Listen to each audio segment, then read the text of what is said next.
All right, next question is, whose fault is this really? Who really started this? Who is the ultimate provocateur?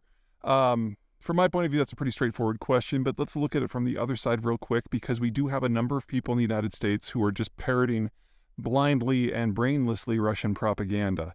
The argument that the Ukrainians are led by a bunch of Nazi Jewish gay demons, we're going to put that to the side because that's as stupid as it sounds. And hopefully for most people, the fact that that is a leading thread in Russian propaganda is indicative of how much truth is behind the rest of what they say.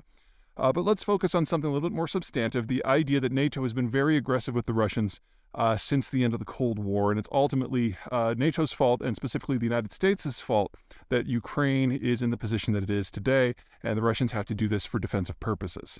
The very, very short version is that's utter bullshit, but let's pick it apart. The argument is that the United States has been aggressively expanding NATO, and you can make an argument for that because we have seen roughly 20 countries join NATO since the Cold War ended in 1992. But you have to take a look at the NATO accession process, because it is not just an issue of the United States waving a wand. What happens is the countries in question have either a vote or an act of their parliament where they apply for NATO membership, and then every individual government that is in the alliance already has to sign off on that entrance. And then it's not like you wave a wand. Then starts the accession process, which involves military reform, civil reform, democratic transitions, moving away from a top-down cannon fodder style military strategy like the Russians favor, in favor of something with better logistics and a lot more forethought, in order to help these countries not just defend themselves, but move along the path towards a democratic transition, or if they're already democracies, to consolidate that transition. Once all of that is done, once the report card is finished, the countries then formally apply, and they again have to have either an act of parliament or a vote of their general population, or more likely both. And then once that is done, NATO gives it a rubber stamp, but that's not the end of the process either. Then the accession has to be signed off by each individual NATO country with a minimum of an act of parliament, and in some cases an actual plebiscite. Only then can the countries join. This is not an issue of the United States just saying, hey, I want to expand NATO to Hungary, and it just magically happens. Everyone has to be on board with every step of the process, or there is no accession. Now, you also have to consider the list of countries that have joined NATO since the Cold War ended.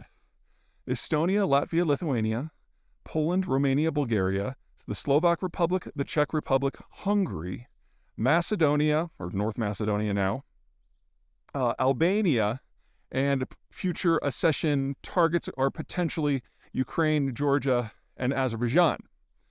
With very few exceptions, these countries have all either been at war with or occupied by Russia. Oh, I forgot Finland too. Anyway, at war with or occupied by Russia. So from their point of view, the defensive argument that Russia is the one that's threatened by Latvia is just asinine.